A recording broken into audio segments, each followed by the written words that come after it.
You're only as good as the people you have around you, which is maybe why some supers would therefore seek to have sidekicks who are even more powerful than they are. Power boost, anyone? Welcome back, Nerd Squad. It's me, Amanda. Today we're counting down the top 10 sidekicks more powerful than their main hero. Which sidekick is your favorite? Number 10. Scout. Formerly known by her previous codename Honey Badger, which is still sometimes fondly used by fans in reference to her character, just like Lara before her, Gabby Kinney also seems to be another character based in the Wolverine family who has the potential to be even more of a powerhouse than anyone who has come before her. Why? Because Gabby has something they don't have. She can't feel pain. For Wolverine, this has always been an interesting point. Sure, he can heal if he's hurt, has his limbs ripped off even, but at the end of the day, he has to feel every single wound he gets. The pain doesn't necessarily get easier with time. Wolverine always feels every second of it. In fact, this is also why some have theorized that Wolverine sometimes has memory problems as a result of mental and physical pain, which has in essence basically like scarred his brain, causing him to have issues with remembering his past and memory recall in general. I mean, he's also had his mind like literally scrambled a few times, but I'm sure the pain he's suffered also does have a role to play when it comes to his memory problems as well. Gabby, however, can't feel pain, which in ways makes her stronger. It means she can push herself even more, and that she likely won't have any brain trauma as a result of at least physical pain suffered, because, you know, she can't actually feel that, as opposed to X-23, now Wolverine, and Wolverine himself, Logan, who both can. But she does need to be careful about how she uses this power, as it also means Gabby could push herself too far and overdo it, putting herself physically in danger and leaving her on the brink of death, or just straight up dead as a result. And friends, before we move on to our next spot on this list, if you love what we do here at Top 10 Nerd, we have more content for you. You can check out our most powerful playlist for more super powerful characters, if you're into that. Number 9. Jimmy Ultra Olsen. Jimmy Olsen! Oh my goodness, I could not do this list and not include everyone's favorite Superman sidekick, Jimmy, Superman's pal, as he's also fondly been known. In fact, there have been a few adventures where Jimmy has even seemingly rivaled his pal Superman in terms of his own power levels. Case in point, there was a time when Jimmy Olsen inherited half of a medallion from his father. Having found the other half with Superman, Jimmy found that when the pieces were combined, they basically made him super powerful, even more powerful than Superman. And this was made evident in the issue of Superman's pal Jimmy Olsen, issue 129, when due to a misunderstanding and some blackmail, the two of them are forced to fight each other. But as always, everything worked out in the end. This medallion is sadly no longer around in the comics, it had to be destroyed, but the stories involving it still stand as a testament to one of the times that Jimmy was more powerful than Supes himself. Number 8. War Machine.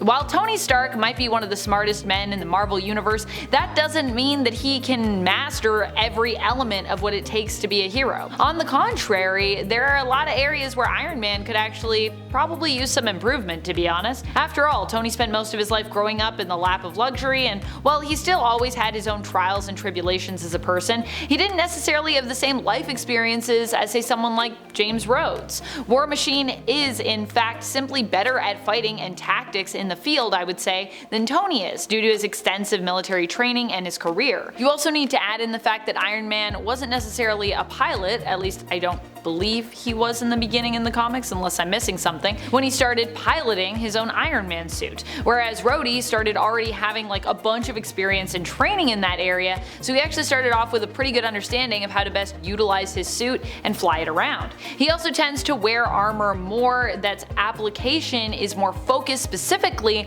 on fighting. So in a way, he is more powerful than Tony if we're talking fighting prowess, I'd say. Number 7. Kate Pryde. Kate Pryde isn't really a sidekick per se. I mean, with Marvel, there are very few sidekicks, but for a time, you could maybe have considered her one, if you will. She was Wolverine's young pal during a time when he had an almost constant stream of younger, well, for lack of a better term, sidekicks, who he would often team up, help to train, take care of, and at the end of the day were kinda like little sisters often to him. Kate is among these select few, and to be honest, she's in pretty good company. I love how Wolverine is one often shown to be a good mentor to younger mutants, despite the fact that he often would swear himself that he's such a lone wolf, and I also love that too, he's had a hand in helping to shape and train some of the most powerful female mutants around, of which I would consider Kitty Pryde to be one. Kate's powers allow her to phase, and over the years she has become a master in her abilities. While not yet considered to be Omega level, I'm actually surprised that she hasn't made that cut yet. When it comes to phasing, I would say she's probably one of the most gifted mutants around that we have, and I would say that with her phasing abilities, there's not much that she can't do with them. And we talk about her power levels so little in the comics, I'm not even fully sure if she's even considered alpha, though I'd at least consider her to be alpha tier myself. So I hope she is. I don't know, I can't find that information. If you have that information, let me know in the comments. She should at least be alpha tier to me. Number 6. Wally West. Wally West is in fact faster than Barry Allen, and pretty much everyone knows it at this point. And if you don't know it, well, now you do. And if you're refusing it, you might just be in denial, my friends. I'm just going to say it, while there might be some areas where Barry excels more than Wally, for the most part, Wally West being faster makes him generally more powerful than Barry Allen. This is because Barry and Wally both get their powers from speed, so being faster literally translates to more power, as speed is used to fuel many of the things that they can do, their powers. Wally West, however, wasn't always the Flash. Before that, he was Barry's sidekick known as Kid Flash, and even then he showed great promise and potential, which he obviously delivered on when he grew up and himself took up the mantle, following in his uncle's footsteps, and then of course outrunning those footsteps. Number 5. Revolution. Formerly known as Winter Soldier and Captain America, it's Buchanan Bucky Barnes, Steve Rogers' pal and former sidekick during World War II times. I mean, especially if we're talking Marvel Cinematic Universe here, I think we have to acknowledge that Bucky Barnes' Winter Soldier had simply more oomph than Steve. Now granted, in Civil War, Steve is also trying to hold back because he doesn't want to hurt Bucky, but this is still a character who is shown in live action to be able to hold off both Iron Man and Captain America at the same time. In the comics, some would also argue that Bucky Barnes ends up as a better Captain America than even his protege and the original superhero that he sidekicked for, Steven Rogers. So, whichever way you're looking at this one, Bucky at the very least has the potential to be more powerful than Steve all around, and possibly even more influential, I'd say. I personally also think having a metal robot arm kind of gives him an arm up on the competition, if you will. I mean, his one arm is always going to be more powerful than Steve's two together because, you know, it's robotic and insanely powerful. Basically, like, if we're talking arm wrestling competitions, I think Bucky is more powerful for sure with robo arm. Man, I wish I had a robo arm so I could just destroy everyone in arm wrestling competitions. I would totally get a robot arm for that. Number 4. Jon Kent.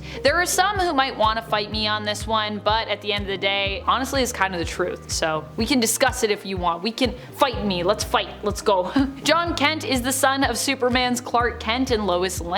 Like his dad, he is also a superhero and also uses the Superman mantle. And it's also been proven based on tests that Batman has run that Jon himself has more potential than even his dad does in terms of his power levels. As a straight up hybrid Kryptonian and Terran baby, he also has more agency when it comes to his home of Earth, which means that he's a lot more comfortable sort of getting involved with Earth's issues and helping to combat them head on. Clark, on the other hand, has always kind of struggled with this because although he does live on Earth, he's not technically from the planet, so he tends to like create a little bit of distance, maintain a little bit of boundaries in regards to like what kind of issues he feels comfortable getting involved with, in comparison to Jon, who really is just kind of like, no, like Earth is my home, like let's do it. And while some may want to argue that Jon simply will never be able to beat Superman, I've never really understood this logic or this defensiveness surrounding that topic.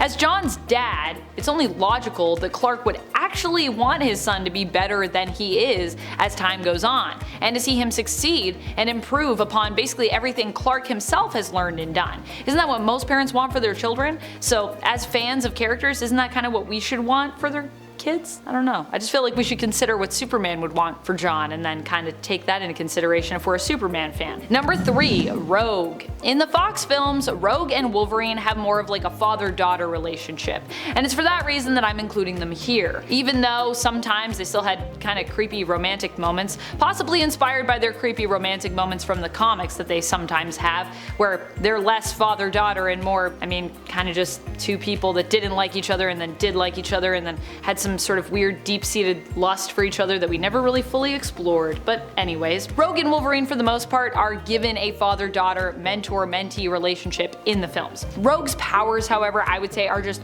way more epic than Wolvie's. He has a healing factor, but it's also a power that Rogue can literally adopt, can literally just take from him if she wants. In fact, Rogue can literally adopt any mutant power just by coming into physical contact with another mutant. In the films, however, she isn't quite at the level she currently is in the comics in terms of her control over this. So the only major downside here is that, you know, she accidentally often hurts those she loves when she uses her powers because she can't really fully control them. So Rogue is actually more wary of even utilizing them in combat, and even at one point basically tries to get rid of her powers altogether because of how cursed her powers make her feel. However, this does not diminish the fact that her abilities, regardless of how wild they are or how much she kind of is wary of using them, are just simply more OP than Wolverine's. And that's saying something too, because Wolverine at times can be extremely OP himself, so no disrespect to Wolverine, just, I mean, Rogue's crazy, you know what I mean? Rogue's on another level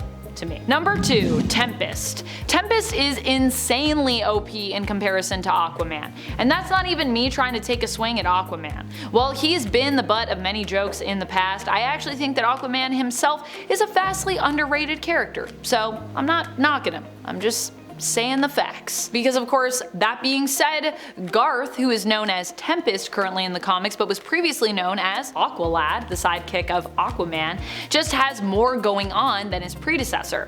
Tempest not only has all the powers that he gets from being an Atlantean, but is also well versed in the world of magic as well. He can cast spells, and in the past has also been shown to be able to control certain elements, teleport, and even turn himself invisible, so yeah. Number 1, Storm. It's weird to think about this one, but at one point Storm was kinda like Gambit's sidekick, which feels so random now in the present day, but I still love it. This was during the time when Storm became temporarily de-aged and basically became like the thief Gambit's apprentice, his little apprentice thief, which is pretty wild to think about. That 1, Storm trained with Gambit, and that 2, the pair actually have kinda like a really close bond because of this. One that rarely gets showcased, let alone mentioned, despite the fact that they had such a fun dynamic on their adventures together back in the day. Once Storm regained her memories while in her de-aged teenager form, she was actually the one to bring Gambit to the X-Men, having finally remembered them. And this was how Gambit would ultimately join up with the team, which is also pretty wild and cool to think about. Storm would eventually return to her normal age,